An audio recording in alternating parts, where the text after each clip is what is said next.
প্রখ্যাত কথাশিল্পী শরৎচন্দ্র চট্টোপাধ্যায়ের উপন্যাস শেষের পরিচয় পর্ব ১১। রাখাল নিরুত্তর, স্তব্ধ হইয়া রহিল। বুকের মধ্যে যে জ্বালা জ্বলিয়াছিল তাহা নিভিতে চাহিল না। তথাপি দু চোখ অশ্রু সজল হইয়া আসিল। বলিল, তাঁর কাছে সহজে যেতে পারি এ সাহস আজ মনের মধ্যে খুঁজিয়া পাইনে সারদা। কিন্তু বলো তাকে, কাল আসব পায়ের ধুলো নিতে বলিয়াই সে দ্রুত পদে বাহির হইয়া গেল। উত্তরের জন্য অপেক্ষা করিল না। তারক আসিয়াছে লইতে। আজ শনিবারের রাত্রিটা সে এখানে থাকিয়া কাল দুপুরের ট্রেনে নতুন মাকে লইয়া যাত্রা করিবে। সঙ্গে যাইবে জন দুই দাসী, চাকর এবং সারদা। তাহার হরিণপুরের বাসাটা তারক সাধ্যমতো সুব্যবস্থিত করিয়া আসিয়াছে। পল্লীগ্রামে নগরের সকল সুবিধা পাইবার নয়, তথাপি আমন্ত্রিত অতিথিদের ক্লেশ না হয়, তাহাদের অভ্যস্ত জীবনযাত্রায় এখানে আসিয়া বিপর্যয় না ঘটে, এদিকে তাহার খরদৃষ্টি ছিল। আসিয়া পর্যন্ত বারে বারে সেই আলোচনাই হইতেছিল। নতুন মা যতই বলেন, আমি গৃহস্থ ঘরের মেয়ে বাবা, পাড়াগাঁয়ে জন্মেছি, আমার জন্যে তোমার ভাবনা নেই। তারক ততই সন্দেহ প্রকাশ করিয়া বলিল, বিশ্বাস করতে মন চায় না মা। যে কষ্ট সাধারণ 10 জনের সহ্য হয়, আপনারও তা সইবে। ভয় হয় মুখে কিছুই বলিবেন না, কিন্তু ভেতরে ভেতরে শরীর ভেঙে যাবে। ভাঙবে না তারক, ভাঙবে না, আমি ভালোই থাকব। তাই হোক মা, কিন্তু দেহ যদি ভাঙে তাতে আপনাকে আমি ক্ষমা করব না বলে রাখছি। নতুন মা হাসিয়া বললেন, তাই সই। তুমি দেখো আমি মোটা হয়ে ফিরে আসব। তথাপি পল্লীগ্রামের কত ছোট ছোট অসুবিধার কথা তারকের মনে আসে। নানাবিধ খাদ্য সামগ্রীর সে যথাসাধ্য ভালোই সংগ্রহ করিয়া রেখেছে, কিন্তু খাওয়াই তো সব নয়। গোটা 2 জোর আলো চাই। রাত্রে চলাফেরায় উঠোনের কোথাও নেই, লেশমাত্র ছায়া পড়িতে পারে। একটা ভালো ফিল্টারের প্রয়োজন। খাওয়ার বাসনগুলো কিছু কিছু অদল বদল আবশ্যক। জানলার পর্দাগুলো কাচাইয়া রেখেছে বটে, তবু নতুন গোটা কয়েক কিনিয়া লওয়া দরকার। নতুন মা চা খান না সত্য, কিন্তু কোনো দিন ইচ্ছা করতেও পারে। তখন ওই কষ লাগা কানা ভাঙা পাত্রগুলো কি কাজে আসবে? 1 সেট নতুন চাই। আহ্নিকের সাজসজ্জা তো কিনতে হইবে। ভালো ধূপ পাড়াগাঁয়ে মিলে না, সে ভুলিলে চলিবে না। এমনি কত কি প্রয়োজনীয় অপ্রয়োজনীয় ছোটোখাটো জিনিসপত্র সংগ্রহ করিতে সে বাজারে চলিয়া গেছে, এখনও ফিরে নাই। বাক্স বিছানা বাঁধা চাঁদা চলিতেছে। কালকের জন্য ফেলিয়া রাখার পক্ষপাতী সারদা নয়। বিমলবাবু আসিলেন দেখা করিতে। প্রত্যহ যেমন আসেন তেমনি। জিজ্ঞাসা করিলেন, নতুন বউ কতদিন থাকবে সেখানে? সবিতা বলিল, যতদিন থাকতে বলবে তুমি ততদিন। তার 1টি মিনিটও বেশি নয়। কিন্তু এ কথা কেউ শুনলে যে তার অন্য মানে করবে নতুন বউ, অর্থাৎ নতুন বউয়ের নতুন কলঙ্ক রটবে, এই তোমার ভয় না? এই বলিয়া সবিতা একটুখানি হাসিল। শুনিয়া বিমলবাবু হাসিলেন। ভয় তো আছেই, কিন্তু আমি সে হতে দেব না। দেবে না বলেই তো জানি, আর সেই আমার ভরসা। এতদিন নিজের খেয়াল আর বুদ্ধি দিয়েই চলে দেখলুম। এবার ভেবেছি তাদের ছুটি দেব, দিয়ে দেখি কি মেলে আর কোথায় গিয়ে দাঁড়াই। বিমলবাবু চুপ করিয়া রহিলেন। সবিতা বলিতে লাগিল, তুমি হয়তো ভাবছ হঠাৎ এ বুদ্ধি দিলে কে? কেউ দেয়নি। সেদিন তুমি চলে গেলে, বারান্দায় দাঁড়িয়ে দেখলুম পথের বাঁকে তোমার গাড়ি হলো অদৃশ্য। চোখের কাজ শেষ হলো, কিন্তু মন নিলে তোমার পিছু। সঙ্গে কত দূর যে গেল তার ঠিকানা নেই। ফিরে এসে ঘরে বসলুম, একলা নিজের ঘরে। ছেলেবেলা থেকে সেদিন পর্যন্ত কত ভাবনাই এলো গেল। হঠাৎ একসময় আমার মন কি বলে উঠল জানো? বললে, সবিতা, তোমার যৌবন গেছে, রূপ তো আর নেই। তবুও যদি উনি ভালোবেসে থাকেন, সে তার মোহ নয়, সত্যি। সত্যি কখনো বঞ্চনা করো না তাকে, তোমার ভয় নেই। যা নিজে মিথ্যে নয়, সে কিছুতেই তোমার মাথায় মিথ্যে অকল্যাণ এনে দেবে না, তাকে বিশ্বাস করো। বিমলবাবু বললেন, তোমাকে সত্যি ভালোবাসতে পারি, এ তুমি বিশ্বাস করো নতুন বউ? হাঁ করি, নইলে তো তোমার কোনো দরকার ছিল না। আমার তো আর রূপ নেই। বিমলবাবু হাসিয়া বললেন, এমন তো হতে পারে আমার চোখে তোমার রূপের সীমা নেই, অথচ রূপ আমি সংসারে কম দেখিনি নতুন বউ। শুনিয়া সবিতা হাসিল, বলিল, আশ্চর্য মানুষ তুমি, এছাড়া আর কি বলবো তোমাকে? বিমলবাবু বললেন, তুমি নিজেও কম আশ্চর্য নয় নতুন বউ। এই তো সেদিন এমন করে ঠকলে, এত বড় আঘাত পেলে, তবু যে কি করে এত শীঘ্র আমাকে বিশ্বাস করলে, আমি শুধু তাই ভাবি। সবিতা কহিল, আঘাত পেয়েছি সত্যি, কিন্তু ঠকিনি। কুয়াশার আড়ালে একটানা দিনগুলো অবাধে বয়ে যাচ্ছিল, এই তোমরা দেখছ। হয়তো এমনিই চিরদিন বয়ে যেত, যাবজ্জীবন দণ্ডিত কয়েদির জীবন যেমন করে কেটে যায় জেলের মধ্যে। কিন্তু হঠাৎ উঠল ঝড়, কুয়াশা কেটে গেল, জেলের প্রাচীর পড়ল ভেঙে চুরে, বেরিয়ে এলুম অজানা পথের পরে। কিন্তু কোথায় ছিলে তুমি অপরিচিত বন্ধু? হাত বাড়িয়ে দিলে। একে কি ঠকা বলে? কিন্তু কি বলে তোমাকে ডাকি বলো তো? আমার নামটা বুঝি বলতে চাও না? না, মুখে বাধে। বিমলবাবু বললেন, ছেলেবেলায় আমার আরেকটা নাম ছিল, দিদিমার দেওয়া, তার ইতিহাস আছে। কিন্তু সেই নামটা যে তোমার মুখে আরও বেশি বাঁধবে নতুন বউ। কি বলো তো দেখি, যদি মনে ধরে। বিমলবাবু হাসিয়া বললেন, পাড়ায় তারা ডাকতো আমাকে দয়াময় বলে। সবিতা বলিল, নামের ইতিহাস জানতে চাই নে, সে আমি বানিয়ে নেব। ভারী পছন্দ হয়েছে নামটি, এখন থেকে আমিও ডাকবো দয়াময় বলে। বিমলবাবু বললেন, তাই ডেকো, কিন্তু যা জিজ্ঞেস করেছিলুম সে তো বললে না। কি জিজ্ঞেস করেছিলে দয়াময়? এত শীঘ্র আমাকে ভালোবাসলে কি করে? সবিতা ক্ষণকাল তাহার মুখের প্রতি চাহিয়া থাকিয়া কহিল, ভালোবাসি এ কথা তো বলিনি। বলেছি তুমি বন্ধু, তোমাকে বিশ্বাস করি। বলেছি যে ভালোবাসে তার হাত থেকে কখনো অকল্যাণ আসে না। উভয়ই ক্ষণকাল স্তব্ধ হইয়া রহিলেন। সবিতা কুণ্ঠিত স্বরে কহিল, কিন্তু আমার কথা শুনে চুপ করে রইলি যে তুমি? কিছু বললে না তো? বিমলবাবু প্রত্যুত্তরে একটুখানি শুষ্ক হাসিয়া বলিলেন, বলবার কিছুই নেই নতুন বউ, তুমি ঠিক কথাই বলেছ। ভালোবাসার ধনকে সত্যি কেউ আপন হাতে অমঙ্গল হতে দিতে পারে না। তার নিজের দুঃখ যতই হোক না, সইতে তাকে হবেই। সবিতা কহিল, কেবল সইতে পারাই তো নয়, তুমি দুঃখ পেলে আমিও পাবো যে।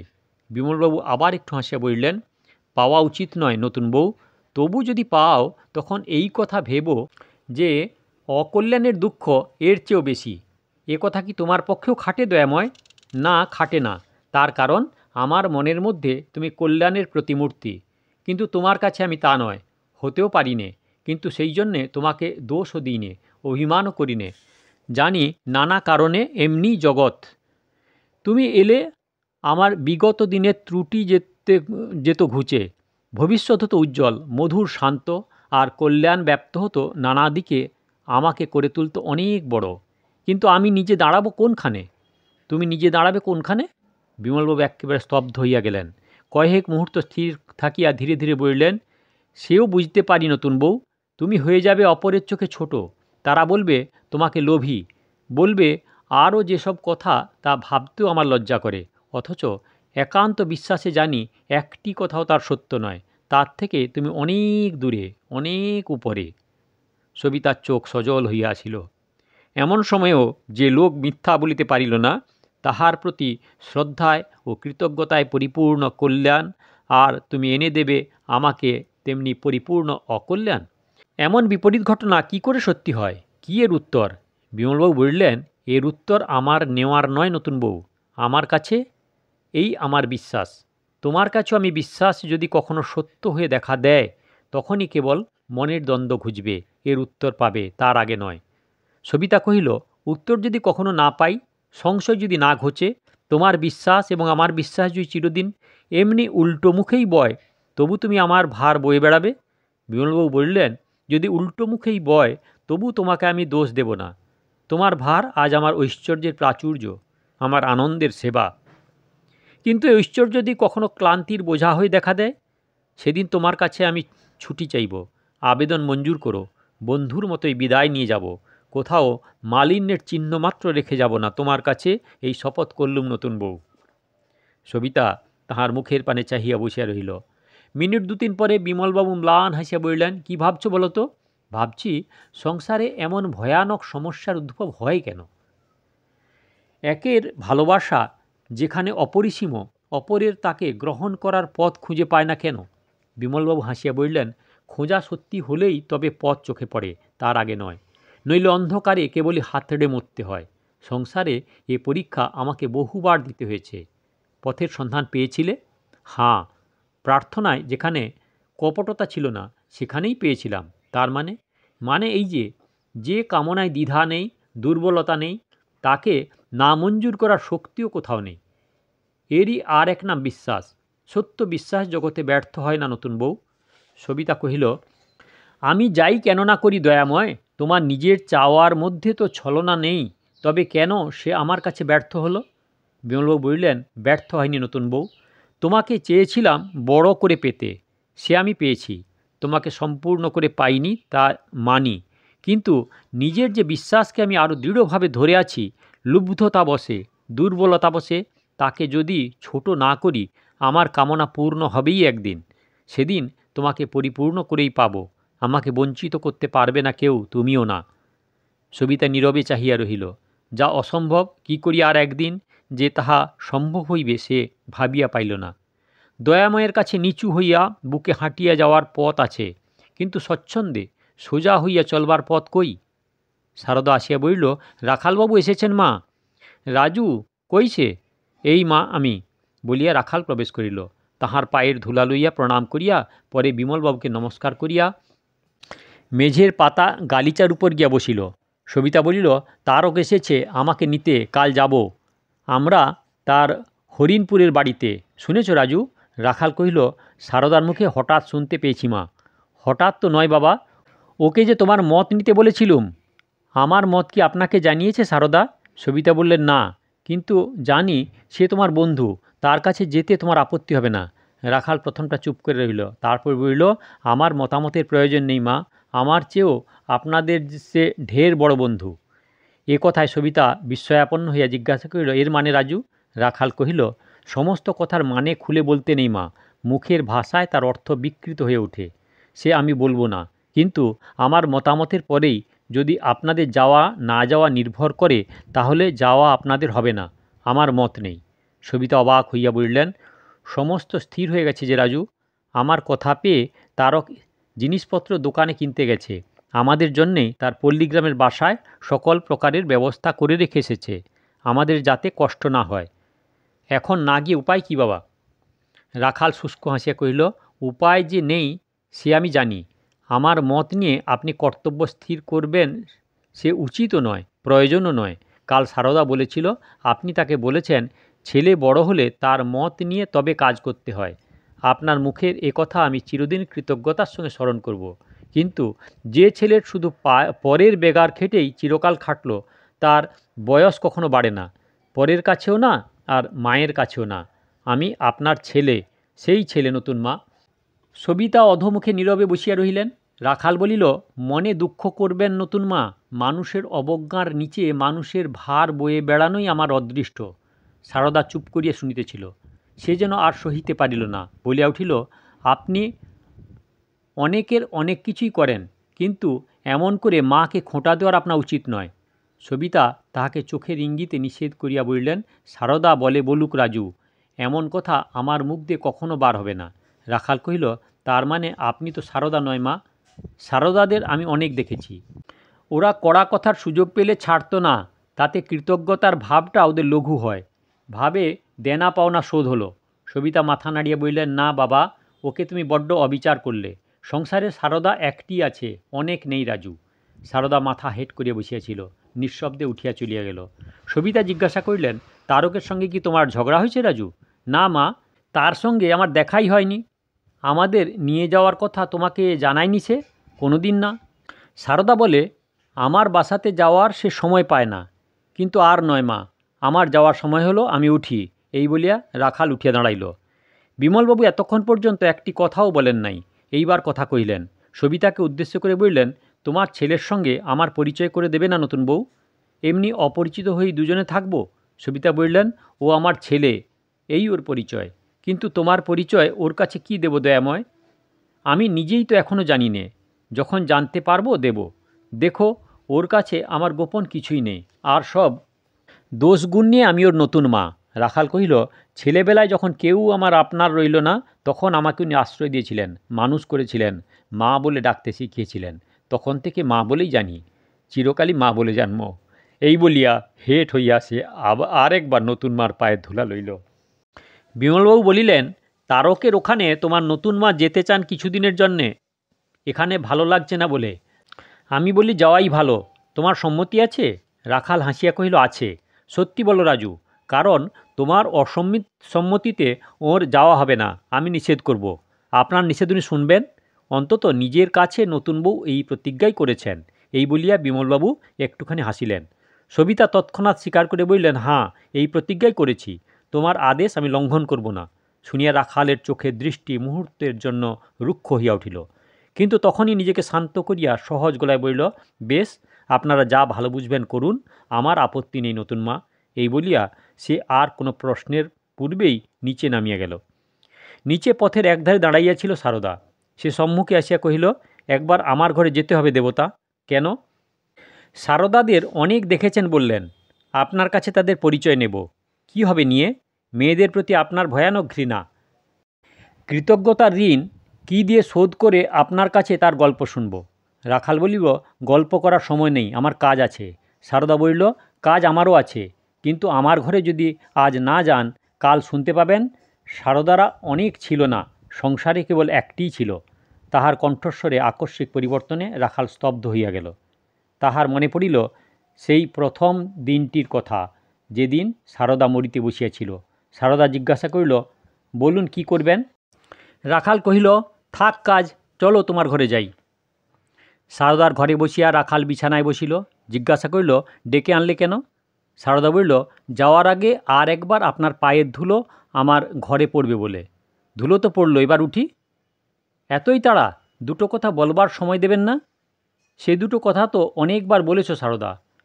তুমি বলবে দেবতা, আপনি আমার প্রাণ রক্ষা করেছেন, 20-25টে টাকা দিয়ে চাল ডাল কিনে দিয়েছেন, নতুন মাকে বলে বাকি বাড়ি ভাড়া মাফ করিয়ে দিয়েছেন। আপনার কাছে আমি কৃতজ্ঞ। যতদিন বাঁচব আপনার ঋণ পরিশোধ করতে পারবো না, এর মধ্যে নতুন কিছু নেই। তবু যদি যাওয়ার পূর্বে আর একবার বলতে চাও বলে যাও, কিন্তু একটু চটপট করো, আমার বেশি সময় নেই। সারদা কহিল, কথাগুলো নতুন না হোক ভারী মিষ্টি, যতবার শোনা যায় পুরনো হয় না, ঠিক না দেবতা? হ্যাঁ ঠিক, মিষ্টি কথা তোমার মুখে আরও মিষ্টি শোনায়, আমি অস্বীকার করি নে। সময় থাকলে বসে বসে শুনতুম, কিন্তু সময় হাতে নেই, এক্ষুনি যেতে হবে, গিয়ে রাঁধতে হবে, হ্যাঁ, তারপর খেয়ে শুতে হবে, হ্যাঁ, তারপর চোখে ঘুম আসবে না, বিছানায় পড়ে সারা রাত ছটপট করতে হবে না দেবতা? এ তোমাকে কে বললে? কে বললে জানেন? যে সারদা সংসারে কেবল একটিই আছে, অনেক নেই, সেই। রাখাল বলিল, তাহলে সেই সারদাও তোমাকে ভুল বলেছে। আমি এমন কোনো অপরাধ করিনি যে দুশ্চিন্তায় বিছানায় পড়ে ছটপট করতে হয়। আমি শুই আর ঘুমোই, আমার জন্যে তোমাকে ভাবতে হবে না। সারদা কহিল, বেশ, আর ভাবব না, আপনার কথাই শুনব। কিন্তু আমি বা কোন অপরাধ করেছি যার জন্যে ঘুমোতে পারি নে, সারা রাত জেগে কাটাই? সে তুমিই জানো, আপনি জানেন না? না, পৃথিবীতে কোথায় কার ঘুমের ব্যাঘাত হচ্ছে এ জানা সম্ভবও নয়, সময়ও নেই। সময় নেই? না। এই বলিয়া সারদা ক্ষণকাল নীরব থাকিয়া হঠাৎ হাসিয়া ফেলিয়া বলিল, আচ্ছা দেবতা, আপনিও তো ভীতু মানুষ, কেন কেন বলছেন না? সারদা, হরিণপুরে তোমার যাওয়া হবে না। নতুন মার ইচ্ছে হয় তিনি যান, কিন্তু তুমি যাবে না, তোমার নিষেধ রইল। এইটুকু বলা কি এতই শক্ত? ইহার উত্তরে কি বলা উচিত রাখাল ভাবিয়া পাইল না, তাই কতকটা হতবুদ্ধির মতোই রহিল। তোমরা স্থির করেছ যাবে, খামোকা আমি বারণ করতে যাব কিসের জন্যে? সারদা কহিল, কেবল এই জন্যে যে আপনার ইচ্ছা নয় আমি যাই, এই তো সবচেয়ে বড় কারণ দেবতা। না, কোনো একজনের খেয়ালটাকেই বারণ কারণ বলে না, তোমাকে নিষেধ করার আমার অধিকার নেই। সারদা কহিল, হোক খেয়াল, সেই আপনার অধিকার, বলুন মুখ ফুটে। সারদা, হরিণপুরে তুমি যেতে পাবে না। রাখাল মাথা নাড়িয়া জবাব দিল, না না, অন্যায় অধিকার আমি কারও পরে খাটাই নে। রাগ করে বলছেন না তো? না, আমি সত্যিই বলছি। সারদা তাহার মুখের পানে চাহিয়া রহিল, তারপর বলিল, না, এ সত্যি নয়, কোনো মতেই সত্যি নয়। আমাকে বারণ করুন দেবতা, আমি মাকে গিয়ে বলে আসি আমার হরিণপুরে যাওয়া হবে না, দেবতা নিষেধ করেছেন। ইহারও প্রত্যুত্তরে রাখাল মূঢ়ের মতো জবাব দিল, না, তোমাকে নিষেধ করতে আমি পারবো না, সে অধিকার আমার নেই। সারদা বলিল, ছিল অধিকার, কিন্তু এখন এই কথাই বলবো যে চিরদিন কেবল পরের হুকুম মেনে মেনে আজ নিজে হুকুম করার শক্তি হারিয়েছেন। এখন বিশ্বাস গেছে ঘুচে, ভরসা গেছে নিজের পরে। যে লোক দাবি করতে ভয় পায়, পরের দাবি মেটাতেই তার জীবন কাটে। শুভকাঙ্ক্ষিনী সারদার কথাটা মনে রাখবেন। এ তুমি কাকে বলছো? আমাকে? হ্যাঁ, আপনাকেই। রাখাল কহিল, পারি মনে রাখবেন, কিন্তু জিজ্ঞেস করি, তোমাকে বারণ করার আমার লাভ কি? এ যদি বোঝাতে পারো, হয়তো এখনও তোমাকে সত্যিই বারণ করতে পারি। সারদা বলিল, স্বেচ্ছায় আপনার বশ্যতা স্বীকার করতে একজনও যে সংসারে আছে, এই সত্যটা জানতেও কি ইচ্ছে করে না? জেনে কি হবে? সারদা তাহার মুখের প্রতি ক্ষণকাল চাহিয়া থাকে বলিল, হয়তো কিচ্ছু হবে না, হয়তো আমার সময় এসেছে বোঝবার, কিন্তু একটা কথা বলি দেবতা, অকারণে নির্মম হতে পারাটাই পুরুষের পৌরুষ নয়। রাখাল জবাব দিল, সে আমিও জানি, কিন্তু অকারণে অতি কোমলতাও আমার প্রকৃতি নয়। এই বলিয়া সে কিছুক্ষণ স্থির থাকিয়া অধিকতর রুক্ষ কণ্ঠে কহিল, দেখো সারদা, হাসপাতালে যেদিন তোমার চৈতন্য ফিরে এলো, তুমি সুস্থ হয়ে উঠলে, সেদিনের কথা মনে পড়ে কিছু? তুমি ছলনা করে জানালে তুমি অল্প শিক্ষিত, সহজ সরল পল্লীগ্রামের মেয়ে, নিঃস্ব ভদ্র ঘরের বউ। বললে আমি না বাঁচালে তোমার বাঁচার উপায় নেই। তোমাকে অবিশ্বাস করিনি। সেদিন আমার সাধ্যে যেটুকু ছিল অস্বীকারও করিনি, কিন্তু আজ সেসব তোমার হাসির জিনিস। তাদের অবহেলায় ফেলে দিলে। আজ এসেছেন বিমলবাবু, ঐশ্বর্যের সীমা নেই যার। এসেছে তারক, এসেছেন নতুন মা। সেদিনের কিছুই বাকি নেই আর। এ ছলনার কি প্রয়োজন ছিল বলো তো? অভিযোগ শুনিয়া সারদা বিস্ময়ে অভিভূত হইয়া গেল। তারপরে আস্তে আস্তে বলিল, আমার কথায় মিথ্যে কিছু ছিল না দেবতা। সে মিথ্যেও শুধু মেয়ে মানুষ বলে, তার লজ্জা ঢাকতে। একেই যখন আমার চরিত্র বলে আপনিও ভুল করলেন, তখন আর আমি ভিক্ষে চাইব না। কাল মা আমাকে কিছু টাকা দিয়েছেন জিনিসপত্র কিনতে, আমার কিন্তু দরকার নেই। যে টাকাগুলো আপনি দিয়েছিলেন সে কি ফিরিয়ে দেব? রাখাল কঠিন হইয়া কহিল, তোমার ইচ্ছে, কিন্তু পেলে আমার সুবিধে হয়। আমি বড়লোক নই সারদা, খুবই গরিব, সে তুমি জানো। সারদা বালিশের তলা হইতে রুমাল বাঁধা টাকা বাহির করিয়া গনিয়া রাখালের হাতে দিয়া বলিল, তাহলে এই নিন, কিন্তু টাকা দিয়ে আপনার ঋণ পরিশোধ হয় এত নির্বোধ আমি নই। তবু বিনা দোষে যে দণ্ড আমাকে দিলেন, সে অন্যায় আর একদিন আপনাকে বিঁধবে। কিছুতে পরিত্রাণ পাবেন না বলে দিলুম। রাখাল কহিল, আর কিছু বলবে না? তাহলে যাই, রাত হয়েছে। প্রণাম করিতে গিয়া সারদা হঠাৎ তাহার পায়ের উপর মাথা রাখিয়া কাঁদিয়া ফিরল। তারপরে নিজেই চোখ মুছিয়া উঠিয়া দাঁড়াইল। চললুম। সারদা বলিল, আসুন। পথে বাহির হইয়া রাখাল ভাবিয়া পাইল না, এইমাত্র সে পুরুষের অযোগ্য যে সকল মান অভিমানের পালা সাঙ্গ করিয়া আসিল, সে কিসের জন্য? কিসের জন্য এইসব রাগারাগি? কি করিয়াছে সারদা? তাহার অপরাধ নির্দেশ করাও যেমন কঠিন, তাহার নিজের জ্বালা যে কতখানি আঙ্গুলি সংকেত তেমনি শক্ত। রাখালের অন্তর আঘাত করিয়া তাহাকে বারবার বলিতে লাগিল, সারদা ভদ্র, সারদা বুদ্ধিমতী, সারদার মতো রূপ সহজে চোখে পড়ে না। সারদা তাহার কাছে কত যে কৃতজ্ঞ তাহা বহুবার বহু প্রকারে জানাইতে বাকি রাখে নাই। পায়ের পরে মাথা পাতিয়া আজও জানাইতে সে ত্রুটি করে নাই। আরও একটা কি যেন বারংবার আভাসে জানায়, হয়তো তাহার অর্থ শুধু কৃতজ্ঞতাই নয়, হয়তো সে আরও গভীর, আরও বড়, হয়তো সে ভালোবাসে। রাখালের মনের ভেতরটা সংশয়ে দুলিয়া উঠিল।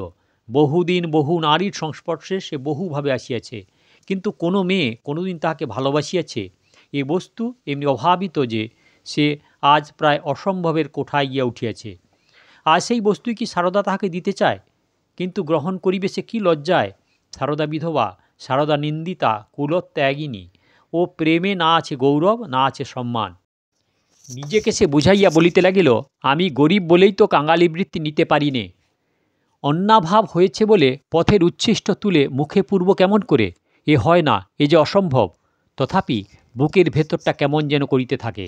তথায় কে যেন বারবার বলে, বাহিরের ঘটনায় এমনিই বটে, কিন্তু যে অন্তরের পরিচয় সেই প্রথম দিন হইতে সে নিরন্তর পাইয়াছে, সে বিচারের ধারা কি ওই আইনের বই খুলিয়া মিলিবে?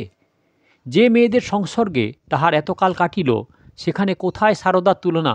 অকপটে নারীত্বের এত বড় মহিমা কোথায় খুঁজিয়া মিলিবে? অথচ সে সারদাকেই আজ সে কেমন করিয়াই না অপমান করিয়া আসিল। বাসায় পৌঁছাইয়া দেখিল ঝি তখনও আছে। একটু আশ্চর্য হইয়া জিজ্ঞাসা করিল, তুমি যাওনি এখনও? ঝি কহিল, না দাদা, ও বেলায় তোমার মোটে খাওয়া হয়নি। এ বেলায় সমস্ত জোগাড় করে রেখেছি, পোয়াটাক মাংস কিনে এনেছি, সব গুছিয়ে দিয়ে তবে ঘরে যাব। সকালে সত্যিই খাওয়া হয় নাই, মাছি পড়িয়া বিঘ্ন ঘটিয়াছিল, কিন্তু রাখালের মনের ছিল না।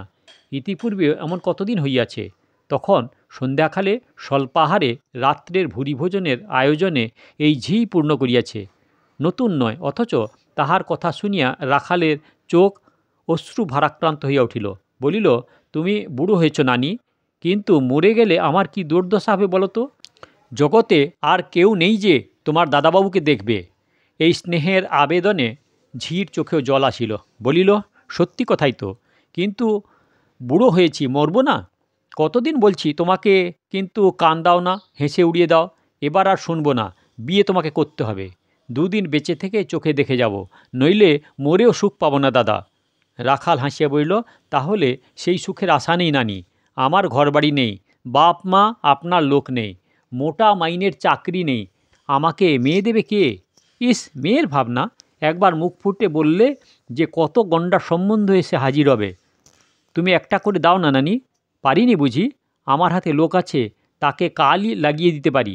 রাখাল হাসিতে লাগিল, বলল, তা যে দিলে, কিন্তু বউ এলে খাবে কি বলো তো? খাবি নাকি? ঝি রাগ করিয়া জবাব দিল, খাবি খেতে যাবে কিসের দুঃখে দাদা? গৃহস্থ ঘরের সবাই যা খায় সেও তাই খাবে। তোমাকে ভাবতে হবে না, জীব দিয়েছেন যিনি, আহার দেবেন তিনি। সেই ব্যবস্থা আগে ছিল নানি, এখন আর নেই। এই বলিয়া রাখাল পুনশ্চ হাসিয়া রান্নার ব্যাপারে মনোনিবেশ করিল।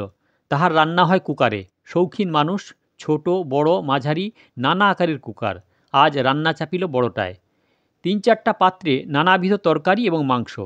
অনেক দিন ধরিয়া এ কাজ করিয়া ঝি পাকা হইয়া গেছে, বলিতে কিছুই হয় না। ঠাঁই করিয়া খাবার পাত্র সাজাইয়া দিয়া ঘরে ফিরিবার পূর্বে ঝি মাথার দিব্য দিয়া গেল, পেট ভরিয়া খাইবে।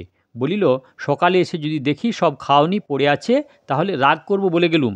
রাখাল বলিল, তাই হবে নানি, পেট ভরেই খাবো, আর যাই করি তোমাকে দুঃখ দেব না। ঝি চলিয়া গেলে রাখাল ইজি চেয়ারটায় শুইয়া পড়িল। খাবার তৈরির প্রায় ঘণ্টা 2 দেরি। এই সময়টা কাটাইবার জন্য সে একখানা বই টানিয়ে লইল, কিন্তু কিছুতেই মন দিতে পারছে না।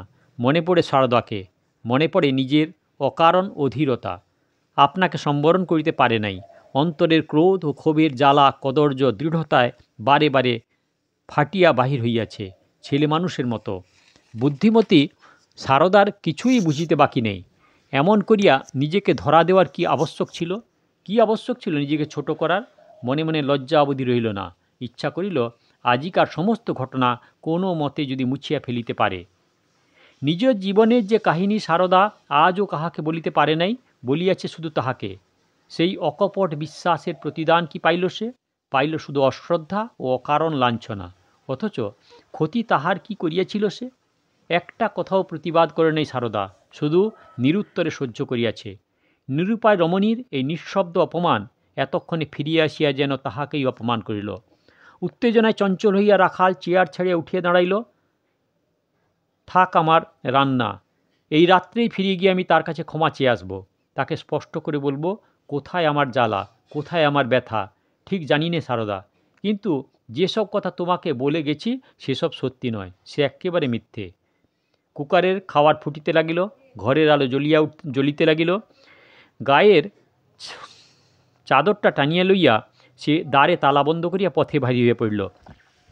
এই বাটিতে পৌঁছুতে বিলম্ব হইল না। সোজা সারদার ঘরের সম্মুখে আসিয়া দেখিল তালা ঝুলিতেছে, সে নেই।